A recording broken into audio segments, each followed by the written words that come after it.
Hello, everyone, and welcome to the talk this evening. I just want to give a thank you for your ongoing support for the OMA History Speaker Series.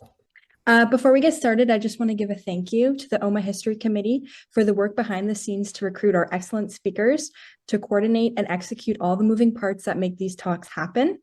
A special thank you to the History Committee member, Janet Houston, for recruiting our excellent speaker for this evening, and to Monica Svagari, the operations coordinator at OMA, for the excellent support she provides to the History Committee, and to Deanne McCollum at Rogers for recording our history speakers for viewing on Rogers Cable, enabling us to share our talks with a wider audience. So in honor of International Women's Day that was held on March 8th last week, tonight we welcome Dr. Cynthia Wesley-Esquimaux as our guest speaker with her talk, The Reality of Reconciliation in Canada and Abroad. Dr. Wesley-Esquimaux is a dedicated social justice advocate, is well qualified to speak on this important topic. She is a member and a resident of the Chippewas of Georgina Island First Nation in Ontario, and has dedicated her life to building bridges of understanding between peoples. She is deeply committed to public education and sees endless merit in bringing people from diverse cultures, ages, and backgrounds together to engage in practical dialogue and applied research initiatives. She serves as the first Indigenous chair of Truth and Reconciliation in Canada for Lakehead University, where she continues to develop pathways forward to reconciliation across Canada. She was introduced as an honorary witness by the Truth and Reconciliation Commission of Canada in 2014 and chairs of the governing circle for the National Centre for Truth and Reconciliation at the University of Manitoba. She was an inaugural Nexon Chair in Indigenous Leadership at the Banff Centre and is a board member on several organizations across Ontario. So what is truth? What is reconciliation? And what does coexistence actually mean? What will it take to make reconciliation and coexistence a reality? At the end of today's speaker series, you can add questions to the Q&A, and we can have a little Q&A at the end of the discussion. So thank you. So thanks for that. Anyway, thanks for that invitation, and thanks for that acknowledgement, and thanks for the background that everybody just heard. I was listening to it thinking, oh wow, she's a busy girl. Anyway, I just want to say, International Women's Day.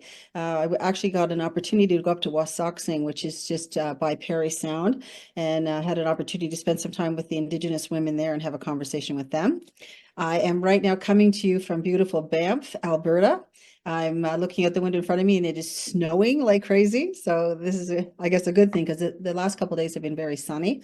And I'm here with a Indigenous Women in Leadership program. It's called Calling Our Spirits Home. And it's interesting because this is what we're trying to do with people right across the country, is we're actually encouraging a restoration of culture, restoration of languages, restoration of wise practices. What is it that we need to do as Indigenous peoples to regain the kind of health and well-being that we need to have into the future as we reconstitute our nations across Canada? So there's a lot going on across the country. And so I'm talking to you about reconciliation. I'm talking to you about truth. I'm talking to you about how do we get along? How do we become a society that actually not only welcomes each other and welcomes strangers from afar, and certainly embraces the idea of indigeneity in Canada, because it's been here all along. It was here when you got here, those of you that have come from other countries over the course of generations.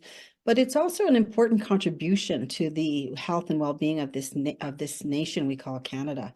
Many of the people here this week, all of the women are talking about, and how do we preserve and protect the waters? Because women in our cultures are responsible for the health of the waters. We're talking about the land and how important it is that the land be protected.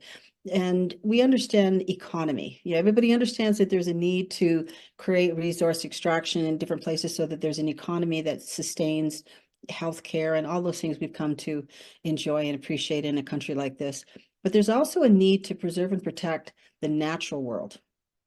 and everything that surrounds us. And being in a place like Banff, you really get an understanding of that as you look out the window during the workshop, and there's a whole bunch of deer standing there watching you watch them, or the elk as they majestically pass by the window while you're sitting having your coffee. So there's a lot of things about this place that are really important. And those of you that know that I'm from Ontario also can appreciate the work that's going on in Ontario and the many activities that an organization or a university like Lakehead is deeply involved in. And sustainability is one thing. We're saying, there's a need for sustainability, sustainable actions in every sense of the word, but there's also a need for regeneration. How do we come back to a place where we understand what farming is about, like sustainable farming, regenerative farming for families, not necessarily the big things, but what do we do as people to plant more trees and to understand that the trees that are dead have to come down and that they can be utilized for some very important things as well, turned into pellets to be put into fireplaces and things like that. So there's a lot of reasons we're talking out here about these things, and we're also talking about the need for ceremony and how important ceremony is, and how important it is to have a spiritual practice so that we have a sense of being larger than just what we see in the mirror or just what we see, on the Zoom screen, that there's so much more to each one of us, and all of us can work together in unity to create something even better. So those are the conversations that I'm deeply engaged in.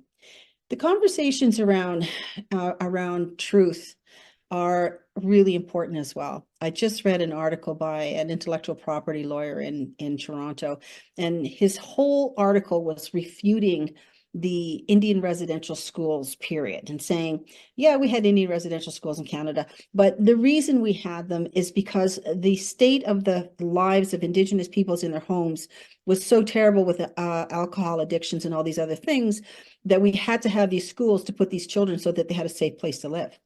And he doesn't even actually seem to consider the idea that the reason that people were drinking alcohol at all was because they took their children in the first place. That at the very beginning of the process of colonization, settlement, whatever you want to call it, that as people, missionaries interfered in people's lives and told them that their spiritual practices were no good, as educators came along and told them that they were learning the wrong things, that our ways were no good, and that our children had to go somewhere else to learn something different and learn English. Those were the genesis of the things that we're seeing today in our communities. And so he doesn't even acknowledge that. It's just like, oh, everybody's blaming the residential schools, but that's not the problem. It was people that were drunk that was the problem. And it's like, wait a minute, there's always a beginning here, and we always have to take that into consideration.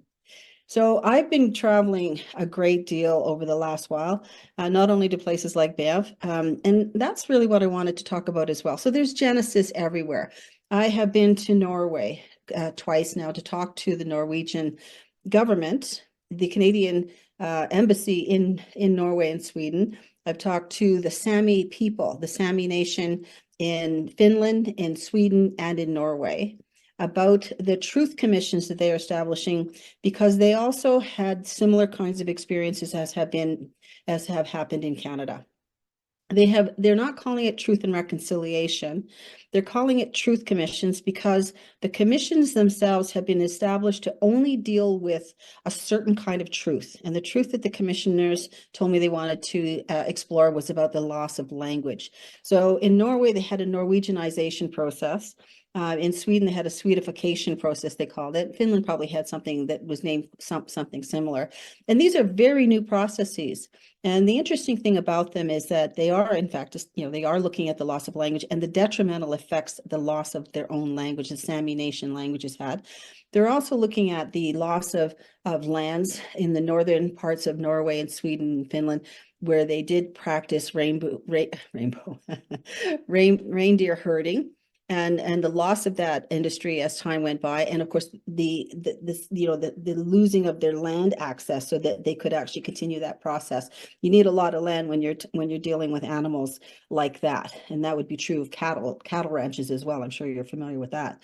So those conversations are ongoing. The unfortunate thing is that a lot of the conversations between the Norwegian and Swedish and Finnish governments are not necessarily at this point deeply engaged with the the population, with the Indigenous population, the Sami nation. So there is a Sami parliament in Norway and in Sweden that is actively engaged. The Swedish Sami parliament does not have a home. It is they meet in hotel rooms, they meet at restaurants. They are recognized, but they are not actually funded in any way so that they can actually do their work more effectively. In Norway, they actually have a Sami parliament in northern Norway that is incredible. They have like a whole industry built around their parliament. So I think they're going to be a lot more successful as they move forward, having those conversations. I've also had occasion to go to Taiwan. Taiwan is actually starting a reconciliation and coexistence reconciliation process, which is again very different. They're looking at ways to create that coexistence between there are many Indigenous people, and they at one time had as many as 36 Indigenous languages in Taiwan. 11 are still viable and are still utilized by the Taiwanese Indigenous peoples. They took us north into the mountains to meet with some of the Indigenous people, and they too are doing a reconstitution of language, just like we are in Canada, except they're way more focused on making sure that that happens. They have a council of Indigenous peoples, which has been active for the last 27 years, but they do not have the Reconciliation and Coexistence Commission actively up and running yet. So they're working on those processes as well. So I'm kind of giving you this so that you understand that there's a lot of activity going on. And I've been in those places to have conversations with them. As the chair of the National Center for Truth and Reconciliation, I have been asked to attend to those places to have a conversation about what happened in Canada. How did the Truth and Reconciliation Commission get set up? And of course, it was a push from Indigenous population. It wasn't Canada's great idea. It was actually ours. We had to convince Canada that this was something that was necessary. And it was also pushed for languages and an understanding. Not everybody had residential schools like we did. But there was language loss, there was poverty, there was a lot of things that happened that created the kinds of circumstances in which we now are living. The same thing is true in the other countries, but the approaches, as I said, are somewhat different. And the goals that they have established for themselves are also somewhat different. So we're having this conversation. So I'm giving them the sort of the goods on what did we do in Canada? What was the Truth and Reconciliation Commission about? What were the 94 calls to action? And actually have said quite clearly and unequivocally, do not hand this to your government. Keep the work that's going to go forward in the hands of your people. It is the hands of your people that are going to form this and create the kinds of things that they would like to have for the future. The government of Sweden, the commissioner, the white commissioner, was very clear with me. We don't want to talk about anything other than language. And I said to him, if you're establishing a truth commission, there are going to be many things that come forward that are a part of the truth. And he said, we don't care. We don't want to talk about that. We want to only talk about the language and restoration of language. So, there's some narrowing of focus that is going on. And I said, I'm sorry, I don't think that that's a possibility. I think that once you invite people into the conversation, especially Indigenous people that live in remote communities in Sweden, they're going to have things to tell you that you may not want to hear, but they're going to tell you and you're going to have to listen.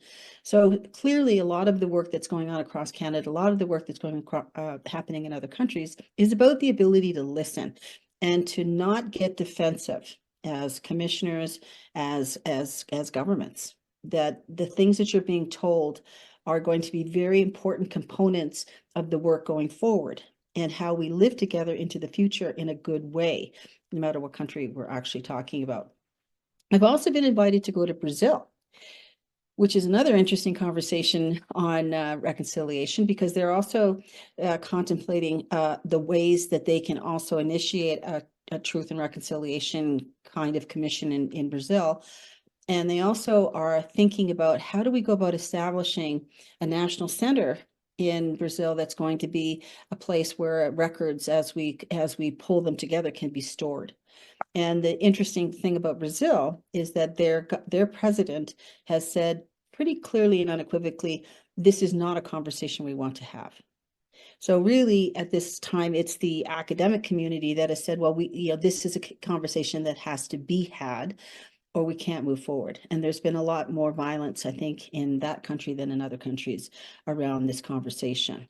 So it's interesting. I mean, Canada does not have a bloody history, unlike the United States, where there was a significant number of Indian wars and massacres. I don't think you can call them anything else. Canada does not have that kind of bloody history, but it does have a history of removal. It does have a history of starvation. It does have a history of discrimination and colonization. It does have all of those things. But in spite of that, when you come to events like I'm at the Banff Center, you meet people, women in particular, who have done an incredible amount of work over the course of their lifetimes. And many of these are young women, not as old as I am, that are doing incredible work across the country to actually lift in astonishing ways their people, lift their children. They're raising their children very differently. Well, I'd say all of the women here are non-drinkers. Some of them spoke about how their parents also stopped drinking. My mother has been sober for 36 years. My father has been sober for 45 years. And how important it was to them that those things happened. And I personally have been in positions where I have noted the research that has been done by Indigenous peoples themselves on those kinds of questions, and better than 50% of the population of people of age to actually consume alcohol do not. And the young people I worked with at the university at Lakehead when I was still in Thunder Bay, many of those children, young people, had never ever touched alcohol and had no intention of ever doing so. So there is a definite shift in another direction in Canada, and I think that's really important that we understand that even though sometimes people like me who work across communities, work across the country, work internationally, sometimes see some things that are not good. We also see more things that are actually going extremely well. So I think that it's important that you understand that and you appreciate that, even if the news only shows you the negative, because that's what the news is all about, right? They want us to, they want to sensationalize things. But on the ground, I want you to understand that the women in many of these communities are doing incredible work, establishing health centers, taking on industries that they were never welcomed in, like the gas and mining industries.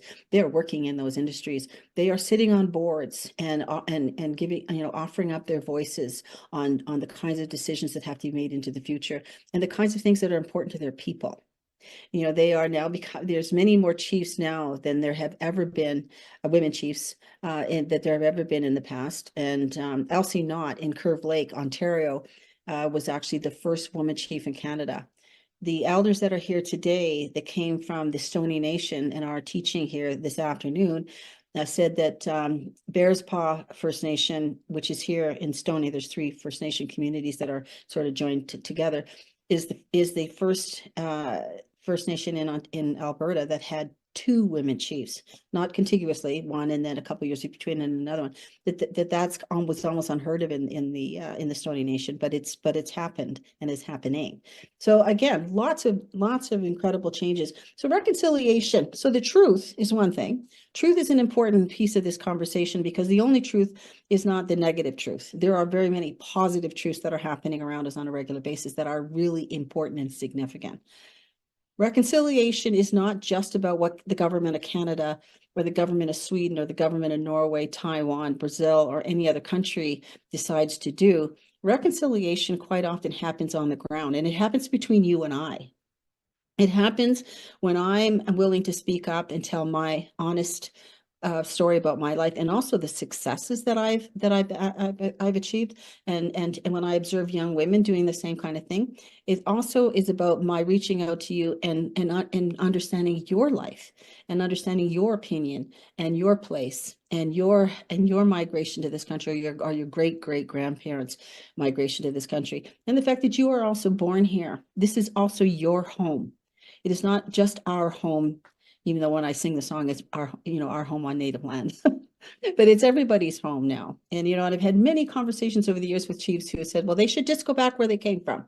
And it's like, you know what? Nobody's going anywhere. And the only way we're going to build this country and continue to build this country into a real model for unity and coexistence is by actually reaching out to each other and shaking hands and understanding that it's our obligation to ourselves and to our children, to our families, to our neighbors, that we understand each other and we learn that we are going to be working together on that future. And that is really what reconciliation is about. It's about opening your heart, opening your mind, and opening your doors when it comes to places like education and funding education in the right spaces so that we get kids that are actually willing and interested in getting educated and actually going to college and going into trade schools and going into universities so that they have higher education.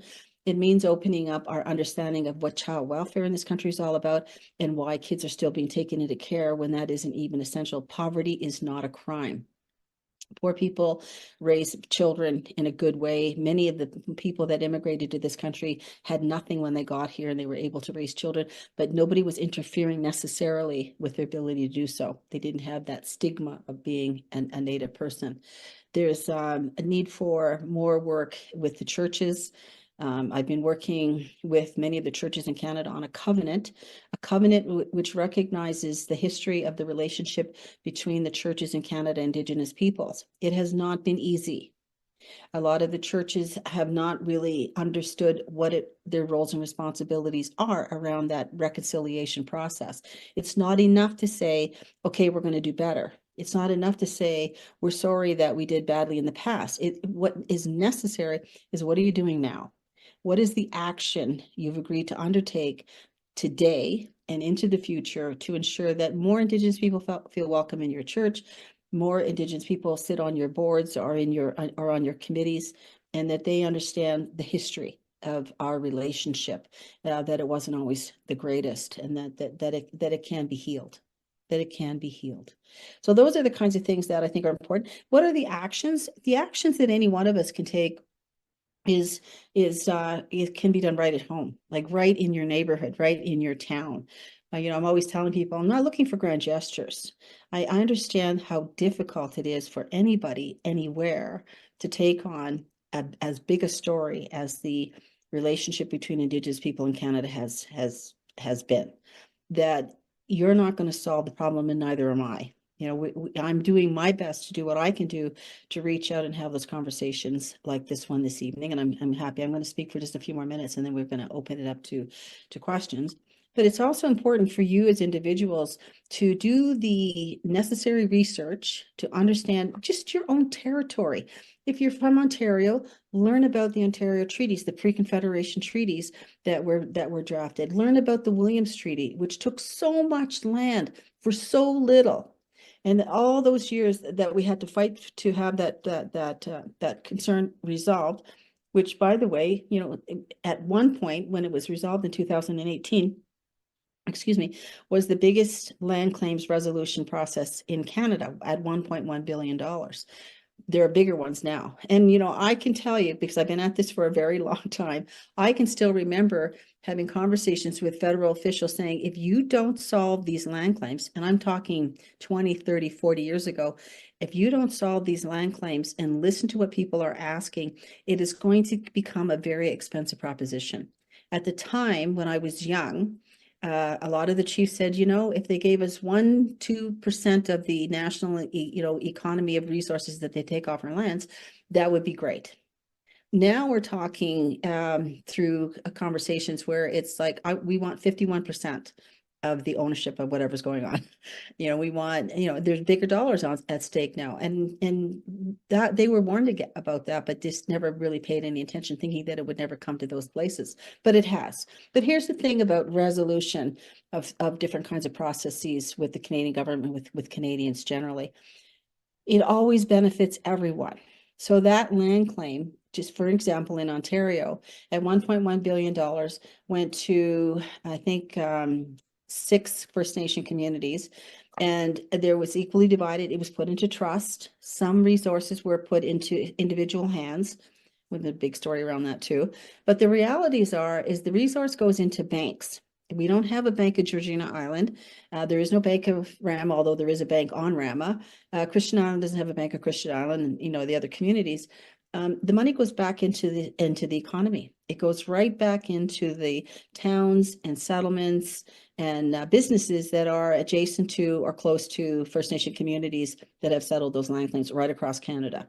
We go buy our cars at those towns. We may stay in those hotels. We go to those restaurants. We continue to shop for our groceries in those places. We put money that we may have generated from those land claims into the banks.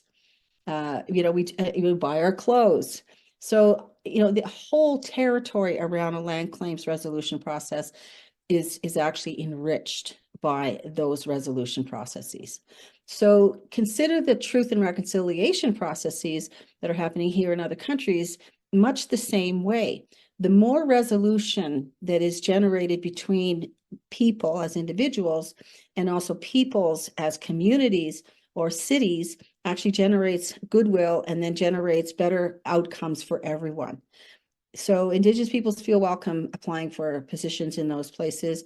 They return to school and feel welcomed and funded so that they can, still continue to look after their families, or if they're young parents, they get better jobs, they rent better places, they buy homes, they buy another car. So everybody benefits. And we keep telling people that there's no benefit to keeping people down. And the cost of doing nothing is extremely high, extremely high. My family, I was the first person in my mother's family, my mother's side of the family, to go to school, to actually get, I did graduate from high school, not like most people. I graduated at 23. I was going to school in Palm Springs, California, and I went back to school at night school, and I got my GED, and then I started college, and then I came back to Canada, and I went to the University of Toronto, worked as a vice chief, and worked in research and land claims and negotiations and many things like that. And then went back to school, to graduate school, earned a master's degree, because I looked at what the heck happened in this place. Why are Indigenous peoples in the positions that they're at? And did a research project that looked at the aftermath of humanity after the bubonic plagues in Europe, where they lost 50% of the population, and the aftermath of the epidemics in this continent, and people lost their lives and were killed by the diseases. And we're all human. We all reacted quite the same. There was addictions, there was death, there was debauchery, there was sexual violence. There was a lot going on in Europe and on this continent. And then my doctorate, when I continued on, I did a PhD, was on the continuing effects of unresolved grief and trauma on Indigenous populations, because I wanted to understand what happened. But the good news is, my finishing a doctorate and going to work, when I finished it in 2004, there was not a lot of us, but today there is an incredible number of Indigenous peoples with master's degrees, undergraduate degrees, and even PhDs. So once we begin the process, other people follow. And in my mother's community, where I don't think anybody had actually completed a university degree, we have at least 3 PhDs the last time I looked. So that's, those are good things. Those are good outcomes. Those are people who are now working in industries right across Canada. In Thunder Bay, we have master's degrees, we have PhDs, we have people in every kind of industry and every kind of coursework across the entire university. And then many of them go into industries that are in the territory, but many of them also go back to their home communities and start working there. And starting health centers and working on education directives and doing all kinds of other things. So reconciliation, we had to get to the truth. We had to say what was on our minds. We had to say what was in our hearts. We had to say what it was keeping us down. You had to know that there was a very good reason behind what you thought you were seeing in Indigenous populations across Canada. You had to know that there was a genesis to much of that dysfunction, much of that harm that you were observing. And now that we've had an occasion to talk about it publicly, it has effectively lifted a lot of the darkness off. And many of the next generations are saying, Well, we're not going to get stuck there. We're going to do something different with our lives. We're going to do something different with our governance systems, our languages, our ceremonies, all of those things that make us who we are. And so that's what I see.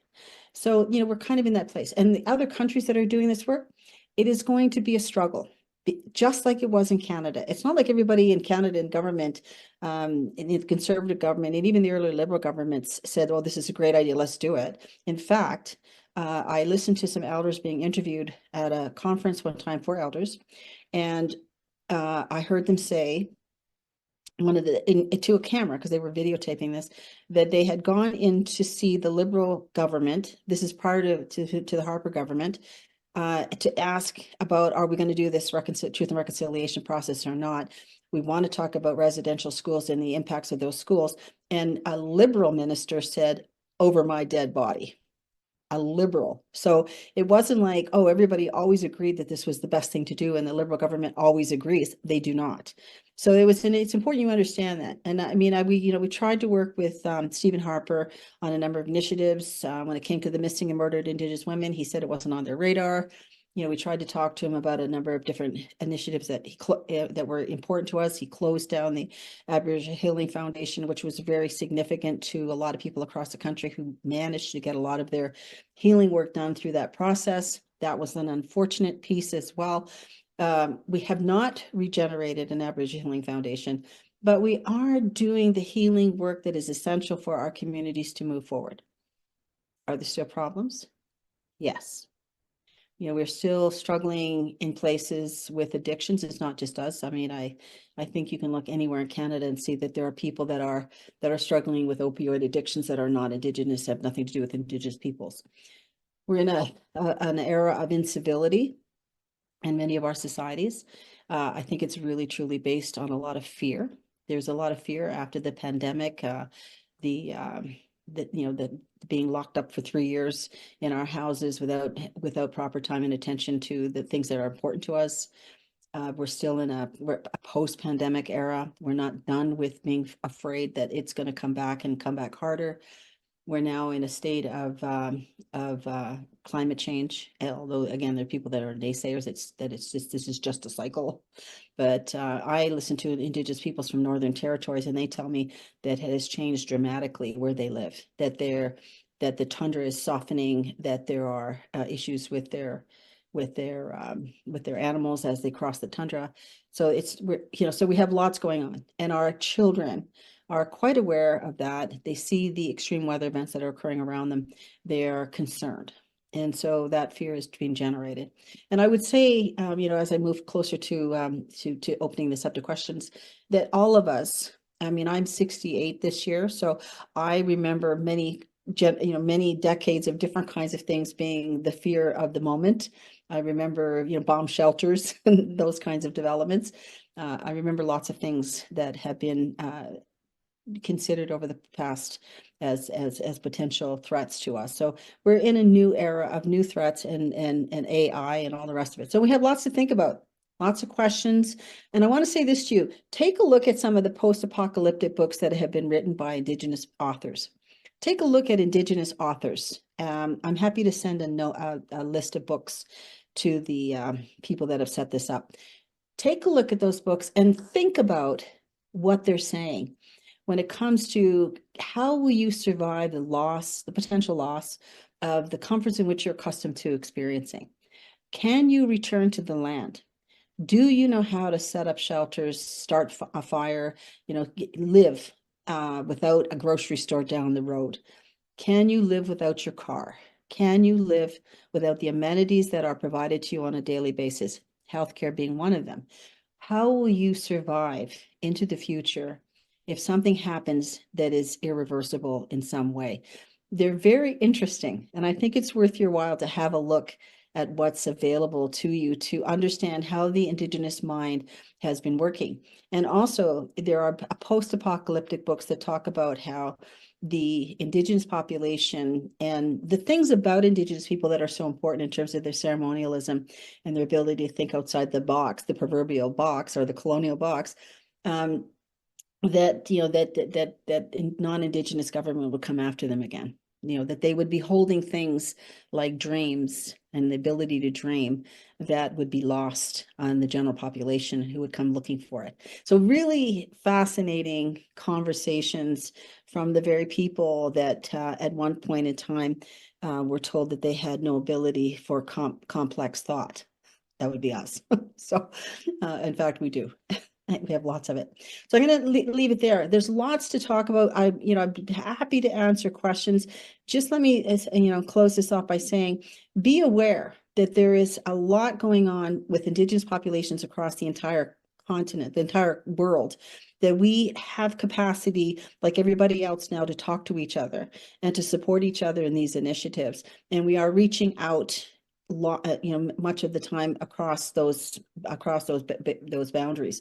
And a lot of the countries that I'm working with right now that are initiating these reconciliation processes are looking to Canada for guidance and looking to Canada for our experiences so that it can help them understand the kinds of steps that they need to take to move into the future in a good way. So I'll leave it there. Let them open it up to questions, and I'll be happy to have a conversation with you for the last portion of this. Thank you. Thank you, Dr. Wesley-Esquimaux. I would love it if you could send the book recommendations. Could send them to Monica, and I'll take a look at them. I'll do that. Yeah. Okay. So our first question is by Trish, and she asks, besides the actions you mentioned, are there any actions we can do locally to become more aware and educated? Well, depending on where you live, yes. I always recommend to people that they attend to the local friendship centers. That's what they are. They're friendship centers. That means that you're welcome and you can become a friend. I would say that, that's certainly one thing that you can do. I don't encourage you to go knocking on doors on local reserves or anything like that. But there are schools in those communities, and sometimes they need help, and they might welcome it. I can still remember meeting a woman, a non-Indigenous woman. I was sitting next to her at one of the Anishinaabe Nation conferences she attended, and you can attend these conferences as well. And she said, I'm a retired baker. And she said, I'd really like to be able to do something. And I said to her, they just opened up a kitchen at Dennis Franklin Camardi High School. It's an Indigenous high school, and they need a baker. And maybe you should go talk to them. And you know what? I saw her about a year later, and because I was at the school, and she came out of the kitchen and she went, and she was baking at the school. So that's one thing. If you're an artist or you have access to galleries, these kids are amazing artists, and they have no real access to anybody that can actually take their work and assess it and get it shown. They need writing supports for their students in schools. A lot of the kids struggle with books and reading because they don't have access to, especially in remote communities. You can become a support at a night school. Or you can teach the language at a night school. There's so many things you can do that are just like, yeah, I'd like to be involved, and offer your services. Awesome, thank you. And then we have another question from Pamela. She asks, how does reconciliation ground political resurgence and maintain Indigenous resistance? How does it do it? How does it do everything? Well, I think that there has to be a lot of acknowledgement on the Canadian states side of things. I think, you need to know that Indigenous populations are deeply engaged in their own reconciliation process, their own truth process that is very grounded in their own communities. Like so much light has shone on our communities that we're now looking at each other saying, we got work to do.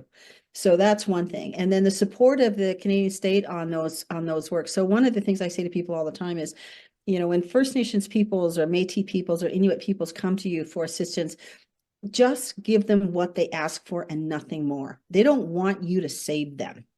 That is not what this is about. That you have to ensure that First Nations peoples have the autonomy, the resources, and the wherewithal to do their own work, because that's going to be the best kind of work. And stay out of it unless you're invited in. Awesome. Okay, I'm just reading another question here. One second. Okay, so Helen asks, since many Indigenous reservations are remote, is there a way to use things like Zoom for education, reducing the need for going to boarding schools, at least for the first 12 years of life? We use Zoom. We Yeah. use, there's actually been remote education in a lot of the remote First Nation communities in Wesley-Esquimaux for many, many years. And people can graduate from high school.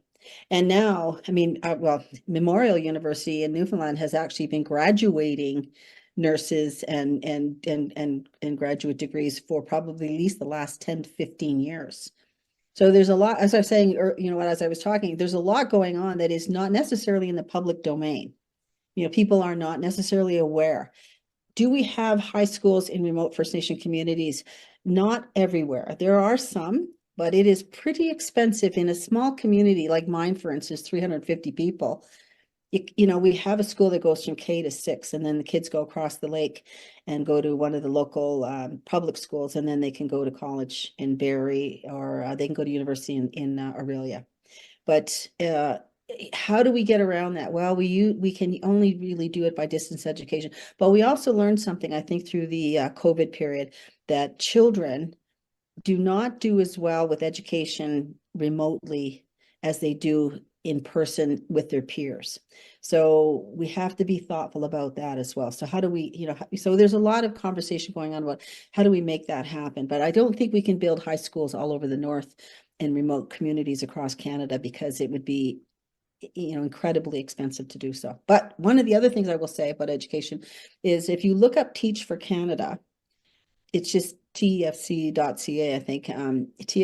Look up Teach for Canada. We have been recruiting teachers for northern remote communities in Ontario, Manitoba for the last decade. It's a charity. But our teachers have to be certified. They have to like to go outside into the north. They have to be flexible as they teach, because you're teaching in a remote community. So you better learn how to pluck a duck, and you better learn how to scrape a moose hide. And those are built right into the education system, so that the kids that are living in those communities are not only learning about science, they're also learning about their own territory and the science that is actually all around them. So that's another thing you can think about, is Teach for Canada. Awesome. Okay. Fred asks, hi, Cynthia. Your emphasis on Indigenous writers has made me want to mention Gathering, celebrating First Nation stories. He says, coming to Rama First Nation May 31st to June 1st. I have seen this event over the past few years as a real invitation to reconciliation and learning more of the truth at the same time. I know you have a conflict of interest on this issue, but would you comment on the value of an event like this to both communities? Oh, absolutely. I mean, I don't see it as a conflict of interest. I attend when I can and speak. For a while there, it was actually in conflict with my convocation at Lakehead, so I couldn't always make it. But no, I think that these are invaluable because it brings people together. It's in a comfortable setting. There's food, there's laughter. There's quotes from the books. Some of it's kind of heavy, like Five Little Indians is not an easy read, but it's quiet enough and packaged in a way that people feel welcome. Not only the Indigenous people, but the non-Indigenous people who come from all over the place to actually participate. But one of the things that I know brings people together and makes people happy is laughter. And laughter is the best medicine. Awesome. Doug asks, how do you learn about potential volunteer opportunities you just mentioned, and how do you connect to them? Well, I guess I would peruse we call it grandfather Google, and take a look at what's there and just type in, Indigenous conferences. There are Indigenous conferences in diabetes. In fact, I just got invited to one in Halifax.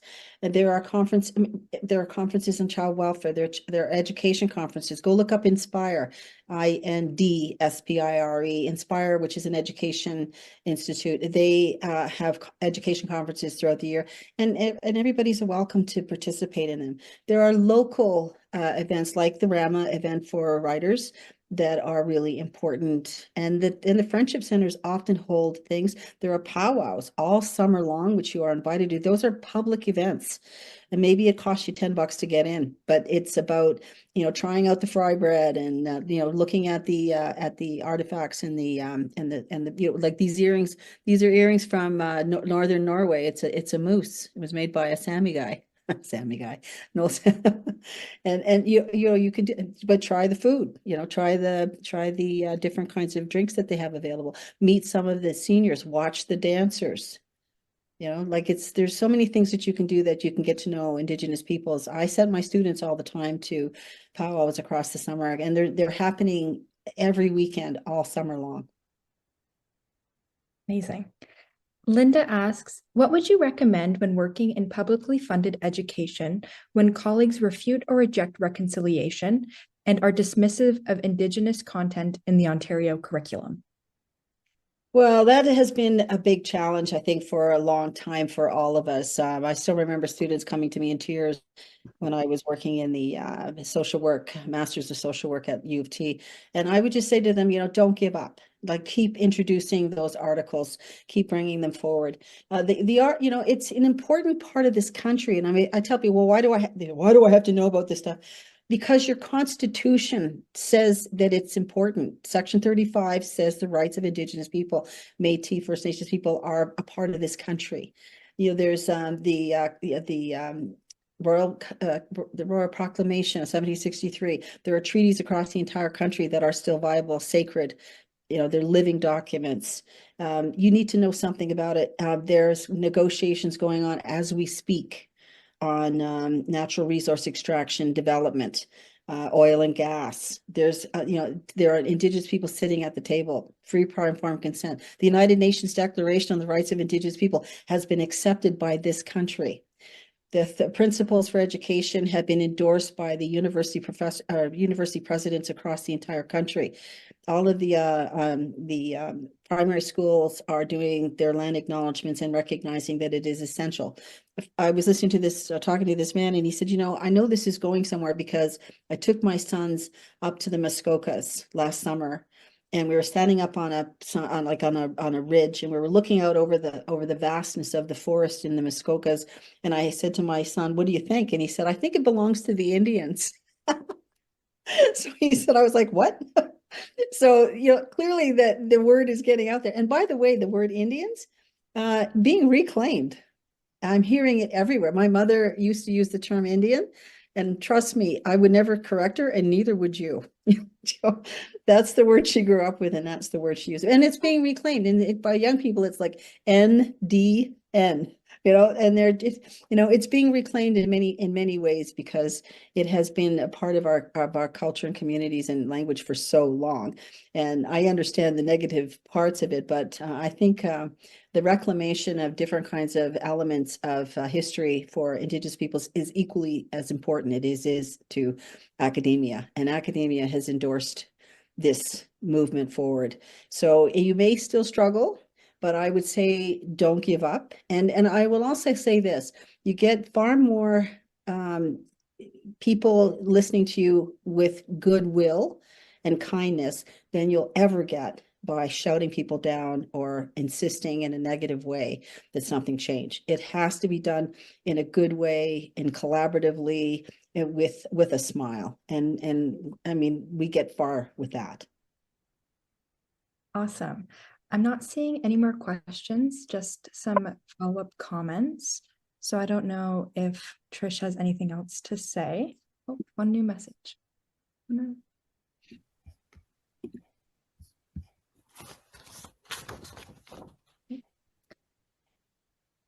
He's just... Sorry, I'm just reading the new ones that are coming in. Do you want to answer any more questions? Yeah, sure, that's fine. It's only we have 10 minutes if it goes till okay. Yeah. Peter asks, are Indigenous burning out dealing with both their own resurgence and settler goodwill? Yeah, I would say, yeah. I would say probably, but here's the thing. I mean, this is what this conference is about that I'm at right now with these Indigenous women from across Canada, is the very conversation around self-care. that, we have taken on an obligation and responsibility to ensure that people have a better understanding of Indigenous peoples across Canada, especially in their own territories. They are, there's some tears, they're, talk, especially when they're working in businesses or industries that are very, very colonial and very extraction oriented. They don't often get listened to, or they get put down because of their viewpoints. That is a recipe for burnout.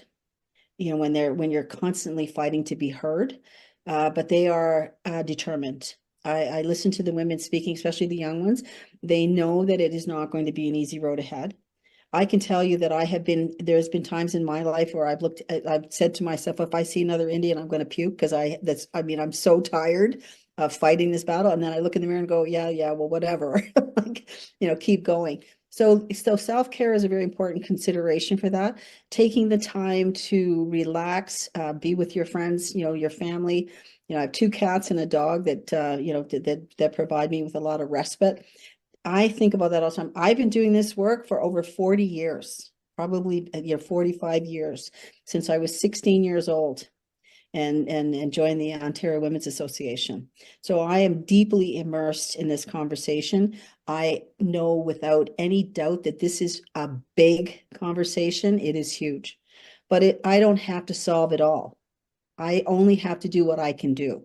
And I think that that's something that we all have to accept. Awesome. Okay, it looks like Eileen asks, CUSO operates with adult volunteers serving as teacher aides in remote schools in the far north of Canada.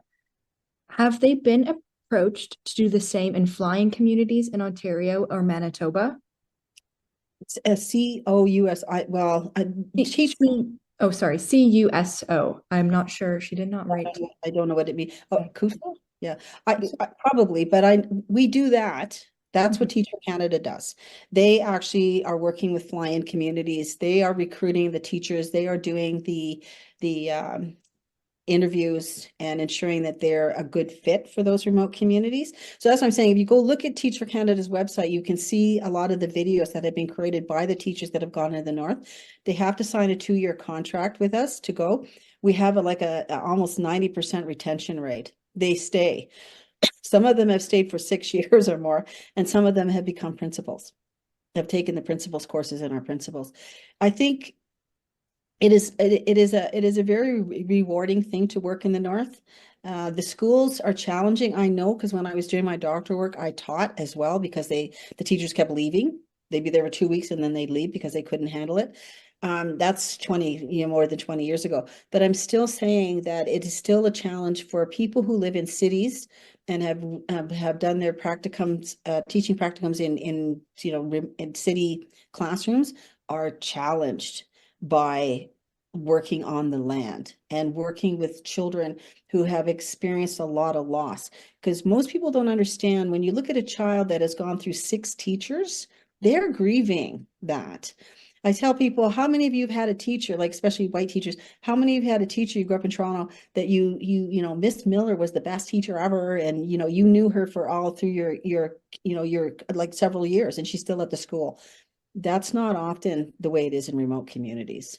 Sometimes they stay, a lot of times they don't. So we look very diligently at the teachers that we hire to go into the north, and the schools themselves in the north choose the teachers. We don't tell them. We just give them, here are 20 teachers for you to choose from. So, yeah. Awesome.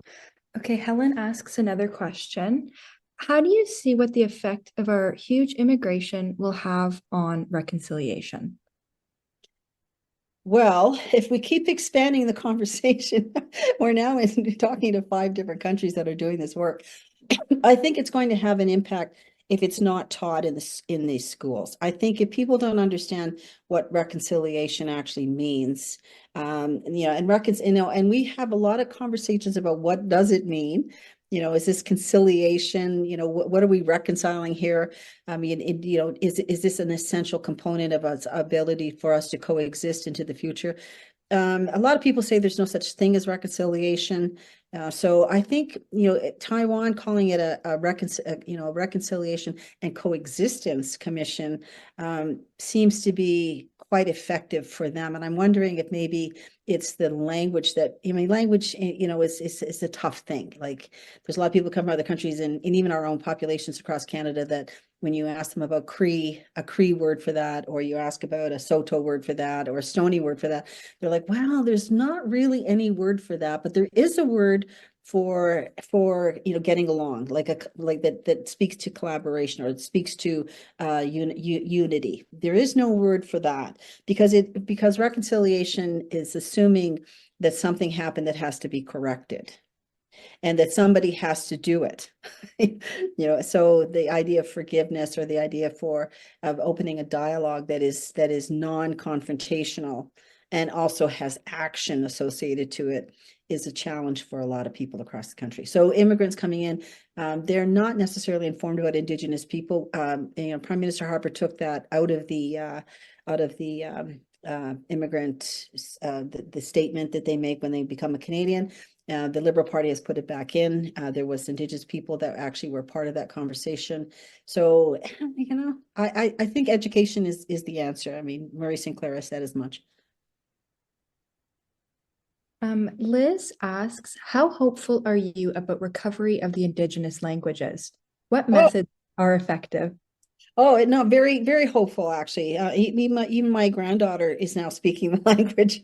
Her mother has learned the languages and is teaching her daughter, and she's teaching her French, by the way, so she'd be trilingual. I think I did some of the research not too long ago because I was doing a presentation at a language conference. There are more children, Indigenous children, actually children, not all Indigenous, because our schools in the north, any kid is welcome to come in and learn Ojibwe or Cree or whatever. There are more children in Canada speaking the language now than there are elders speaking the language. So is it perfect? No, but there is definitely a resurgence of the language and people really working hard on preservation of their languages. Absolutely. I think it's going to be okay. Oh, this is a great question. I think this is good to end it off. Pamela asks, what are the roles of wampum in reconciliation? Oh, so the wampum belts, not everybody across the country has wampum, by the way. The two-row wampum has been held up as a place of beginning of the conversation around reconciliation because there are two rows. And it's like, our canoes and your ships, and they should sail along on their own streams and not interfere with each other, which is, I think, a great premise to begin with. But the other thing that we cannot forget is that those two rows are sitting in three other rows. The white beads also have meaning of peace, friendship, and respect. Or other kinds of phrases that are utilized by the Haudenosaunee people. The wampum, the dish with one spoon, which was done between the Haudenosaunee and the Anishinaabe people in Ontario, was done before contact. And that one says, we only have one dish. We all live on this planet. And if we need to eat or support or sustain each other, we only need one spoon because it's all about all of us together. So there's a lot of emphasis. If you go look at the wampum belts that were done, and there's a whole story around, we don't have time for it, but you want to do another session on wampum belts, I have the perfect person for you. There's a whole thing about those belts that's really important. And the lessons in that are very much about unity and working together in harmony. Sorry about that. Awesome.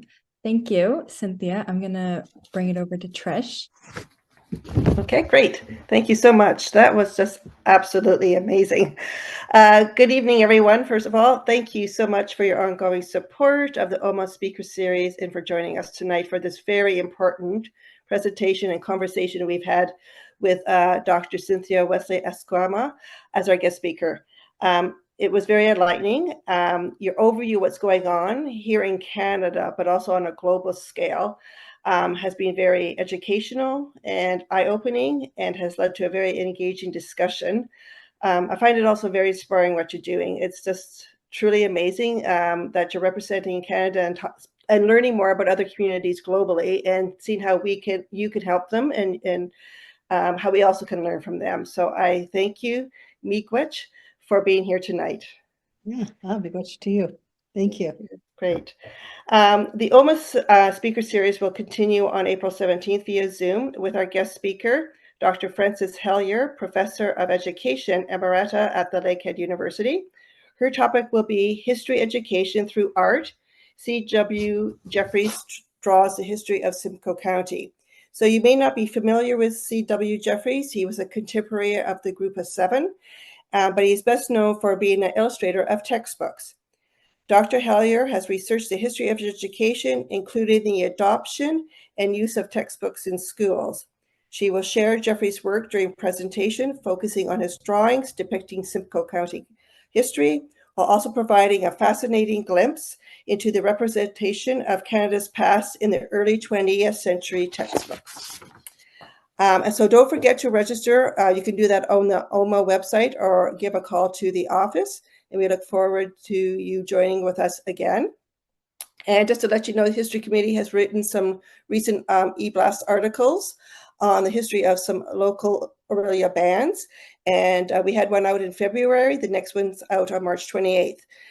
The development of band music in Orillia began around 1867 as Orillia became a town and has continued to be a significant component of the cultural life in this community.